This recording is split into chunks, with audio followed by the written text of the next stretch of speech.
अस्सलाम वालेकुम अज़ीज़ तालिबात। हम ख्वाजा मीर दर्द की गज़ल पढ़ रहे थे। एक गज़ल हमने कर ली थी, दूसरी गज़ल की तशरीह आज हम करेंगे। पहला शेर है, जग में ना कोई ना टुक हंसा होगा कि ना हंसने में रो दिया होगा। टुक पुरानी उर्दू है जिसका मतलब है ज़रा सी देर के लिए। आजकल ये लफ्ज़ जो है उर्दू में मतरूक हो चुका है। जग का मतलब है दुनिया। गज़ल का जो पहला शेर है वो गज़ल का मतला कहलाता है। गज़ल के मतले में ख्वाजा मीर दर्द ने इस हकीकत की तरफ इशारा किया है कि खुशी और गम साथ साथ चलते हैं।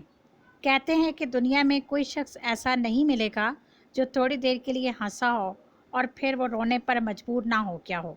इंसानी ज़िंदगी धूप छाँव का ऐसा खेल है जिसमें सुख के साथ दुख, राहत के साथ रंज, आराम के साथ तकलीफ़ और खुशी के साथ गम पहलू बा पहलू चलते हैं। इंसान को खुशी के साथ रंजो गम से भी दो चार होना पड़ता है और हंसने मुस्कुराने के साथ किस्मत उसे रोने और आंसू बहाने पर भी मजबूर कर देती है। एक शख्स एक वक्त में खुश है तो दूसरे वक्त में गमगीन और परेशान नज़र आता है। गोया दुनिया एक ऐसी जगह है जहाँ दायमी खुशी और अब्दी मुसरत की तलाश सरासर फजूल है। बल्कि ये दुनिया तो ऐसा गमकदा है, अव्वल तो यहाँ खुशी और मुसरत मिलती ही नहीं, और अगर मिल भी जाए तो आर्जी और वक्ती साबित होती है। गोया इस तरह से देखा जाए तो इस शेर में ज़िंदगी की नापायदारी का एहसास भी नुमायाँ है कि खुशी और गम दोनों ज़िंदगी के आर्जी पहलू हैं। कभी खुशियाँ हमारे दामन से लिपटती हैं तो कभी गमों से हमारा वास्ता रहता है। एक शायर कहता है, दौरे सागिर है अभी या है अभी चश्मे पुरआब, दौरे सागिर है अभी या है अभी चश्मे पुरआब, देखो सौदा गर्दश अफलाक से क्या क्या हुआ। इसमें शायर ने गोया ये बताने की कोशिश की है कि ज़िंदगी में कोई भी वक्त आपके आता है, चाहे वो खुशी है या गम का है, तो वो आर्जी है।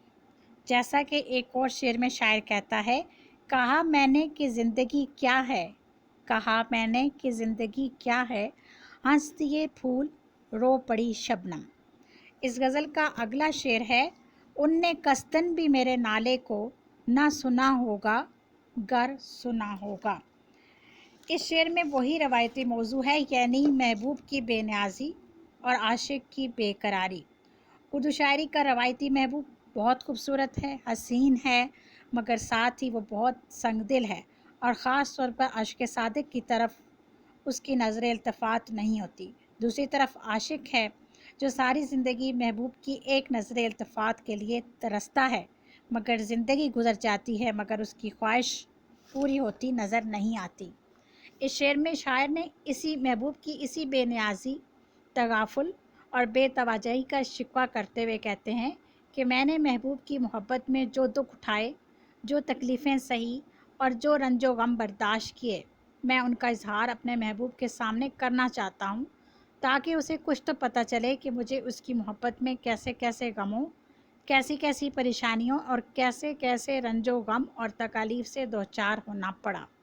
मगर मेरे महबूब की बेनियाज़ी का ये आलम है कि अव्वल तो वो मेरी दर्द व फरियाद को सुनता ही नहीं, और अगर कभी मेरी आहो फरियाद उसके कानों तक पहुंच भी जाए तो वो सब कुछ सुन लेने के बावजूद जानबूझकर ये ज़ाहिर करता है जैसे उसने कुछ सुना ही नहीं या वो मुझे जानता ही नहीं।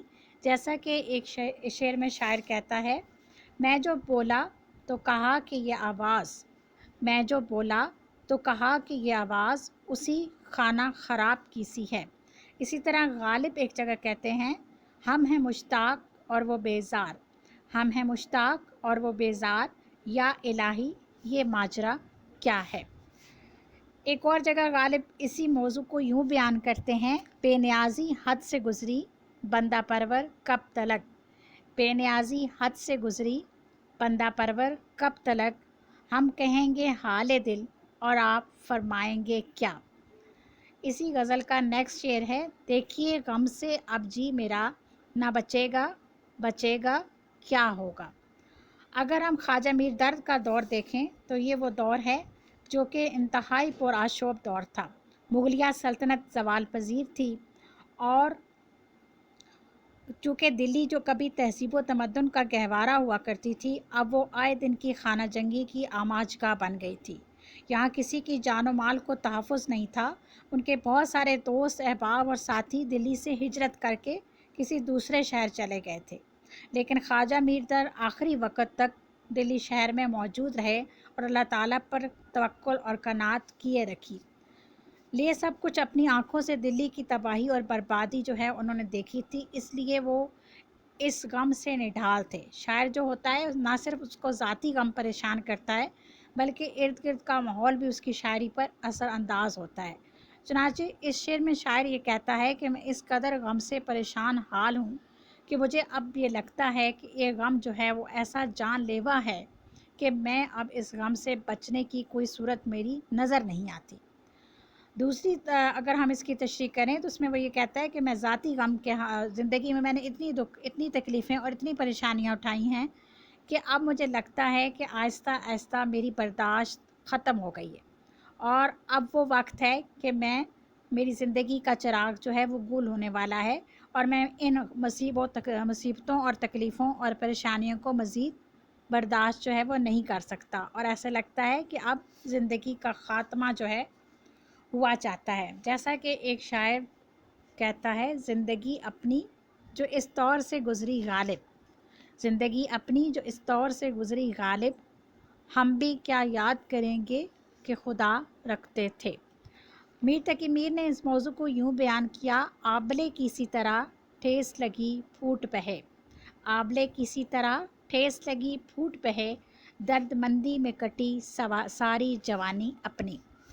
گویا غم کے ہاتھوں شاعر بے حد نڈھال ہے، اور اسے یہ لگتا ہے کہ یہ غم جو ہیں وہ اب اس کے لیے جان لیوا ثابت ہوں گے، اور اب وہ ان غموں سے جاں بر نہیں ہو سکتا۔ اس کے ساتھ آج کا لیکچر جو ہے اس کا اختتام کرتے ہیں۔ انشاءاللہ تعالی باقی اشعار جو ہیں وہ ہم کل کریں گے۔ آپ لوگ کوشش کیجئے کہ جو اشعار آپ غزلوں کے کر رہے ہیں ان کی تشریح کاپیز پہ لازمی لکھیں، تاکہ خود سے لکھنے کی کوشش کریں تاکہ آپ کو تشریح میں کسی قسم کی کوئی پرابلم نہ ہو۔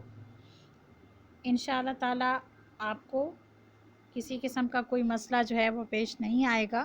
اگر آپ اردو شاعری کے روایتی موضوعات جو ہیں ان کے متعلق بیک گراؤنڈ اور پس منظر سے واقف ہیں تو آپ کو یقیناً کسی قسم کی کوئی تشریح میں مسئلہ جو ہے وہ درپیش نہیں ہوگا۔ کوشش کیجئے کہ اس میں متعلقہ اشعار جو ہیں، جو ریلیٹڈ اشعار جنہیں ہم کہتے ہیں، وہ لازمی آپ تشریح میں کوٹ کریں، کیونکہ ان کے بغیر آپ کی تشریح جو ہے وہ مؤثر ثابت نہیں ہو سکتی اور آپ کو اچھے مارکس نہیں مل سکتے۔ اللہ حافظ۔